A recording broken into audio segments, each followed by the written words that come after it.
What scares you the most about the notion of drugs being legal as Nothing treated like scares alcohol? me about the notion of drugs being legal. Nothing.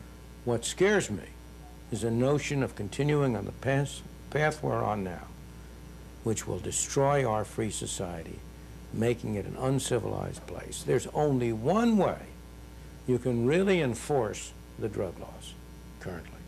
The only way to do it is to adopt the policies of Saudi Arabia, Singapore, some other countries adopt, in which a drug addict is subject to capital punishment, or at the very least having his hand chopped off.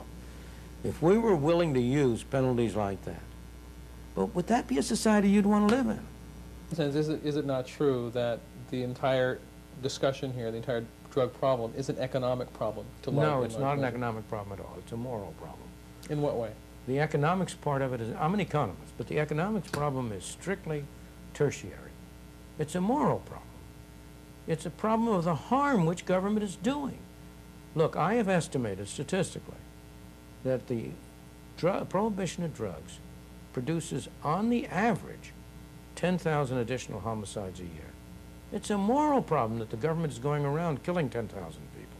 It's a moral problem that the government is making into criminals people who may be doing something you and I don't approve of, but who are doing something that hurts nobody else. Most of the arrests for drugs are for possession by casual users. Now, here's somebody who wants to smoke a cigarette, a joint, a marijuana cigarette. If he's caught, he goes to jail. Now, is that moral? Is that proper? I think it's absolutely disgraceful that our government, supposed to be our government, should be in the position of converting people who are not harming others into criminals, of destroying their life, putting them in jail. I don't see, that's the issue to me. The economic issue is strictly, the economic issue comes in only for explaining why it has those effects. But the economic reasons are not the reasons. Of course we're wasting money on it. There are 10, many... $20, $30 billion a year. It does harm a great many other people, but primarily because it's prohibited. Almost all, there are an enormous number of innocent victims now. You've got the people killed in the random drug wars. You've got the corruption of the legal establishment. You've got the innocent victims of the taxpayers who have to pay for more and more prisons and more prisoners and more policemen. You've got the rest of us who don't get decent law enforcement because all the law enforcement officials are busy trying to do the impossible problem. And, not last but not least, you've got the people of Colombia and Peru and so on. What business do we have destroying and leading to the killing of thousands of people in Colombia because we cannot enforce our own laws? If we could enforce our laws against drugs, there would be no market for these drugs. You wouldn't have Colombia in the state it's in.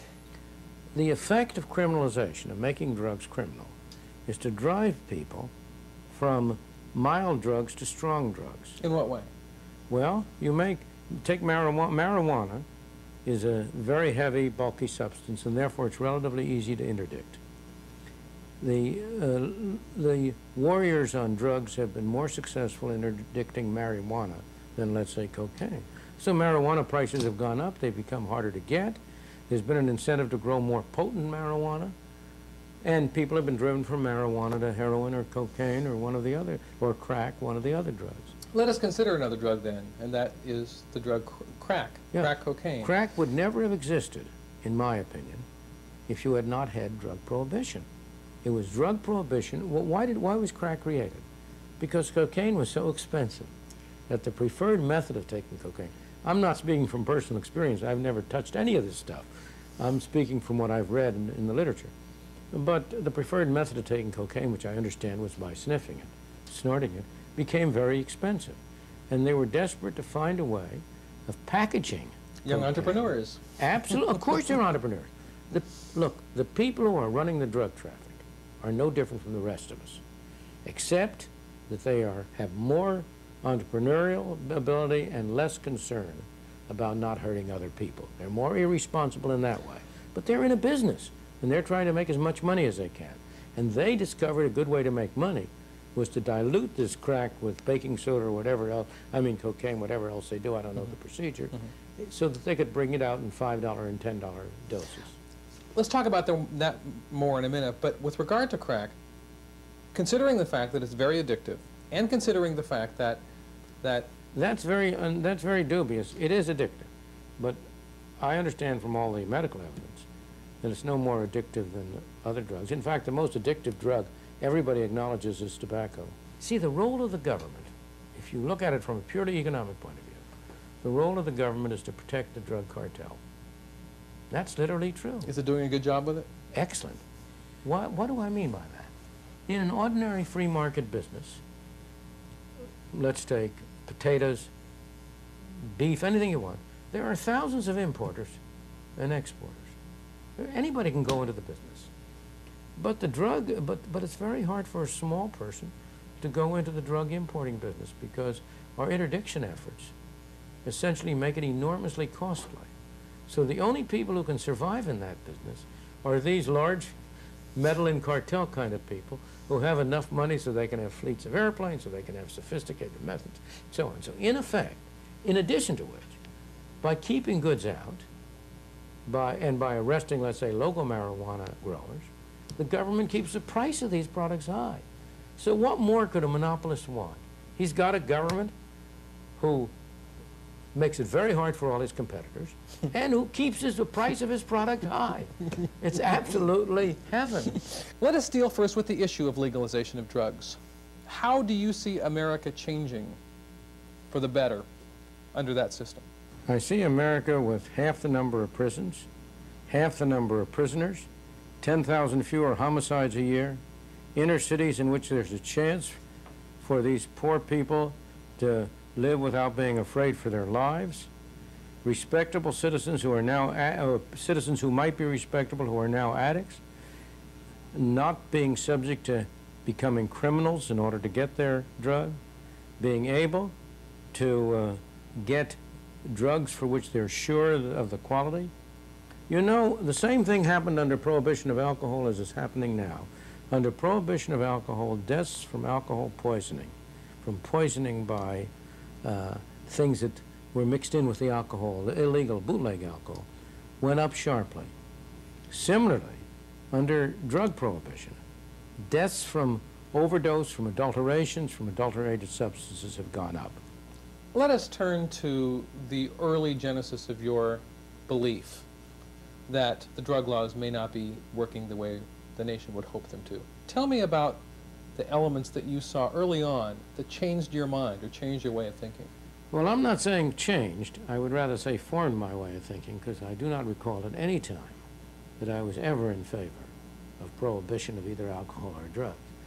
I grew up, I'm old enough to have lived through a good some part of the Prohibition era. And you remember it?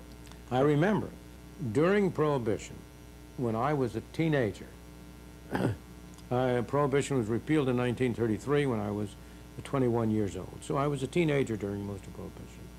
Alcohol was readily available. Bootlegging was common. Any idea that alcohol prohibition was keeping people from drinking was absurd. There were speakeasies all over the place, but more than that. We had this spectacle of Al Capone, of the hijackings, of the gang wars. Anybody with two eyes to see could see that this was a bad deal, that you were doing more harm than good. Of course, you know that there are those who say that Prohibition shows us that when Prohibition was over with, alcohol prohibition, that consumption dramatically increased and that it would be a... I beg your pardon, that's simply not true. That's not a fact. What is true... It has been argued, that has been argued. Well, you got to stop.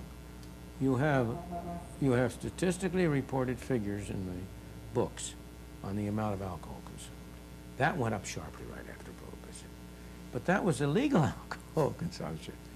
If you take, as I have done, a chart of alcohol consumption before and after Prohibition, alcohol consumption after Prohibition came back roughly to where it was before.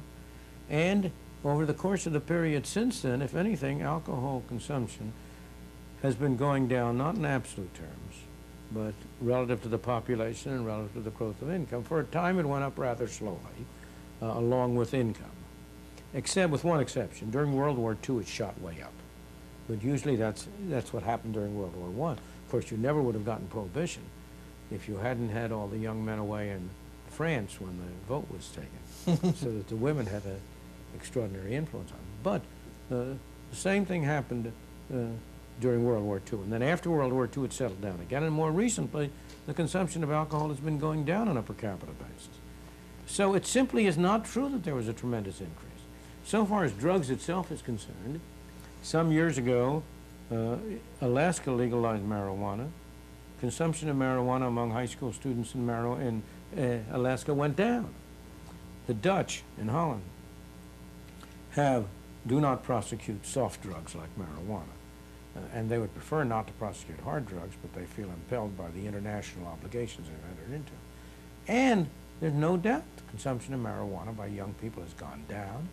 And equally more interesting, the average age of the users of hard drugs has gone up, which means they're not getting any more new recruits. The case for prohibiting drugs is exactly as strong and as weak as a case for prohibiting people from overeating. We all know that overeating causes more deaths than drugs do. Why isn't it perfect if it's in principle okay for the government to say you must not consume drugs because they do you harm? Why isn't it all right to say you must not eat too much because you do harm? Why isn't it all right to say you must not try to go in for skydiving because you're likely to die? Why isn't it all right to say, oh, skiing, that's no good, that's a very dangerous sport, you'll hurt yourself? Where do you draw the line?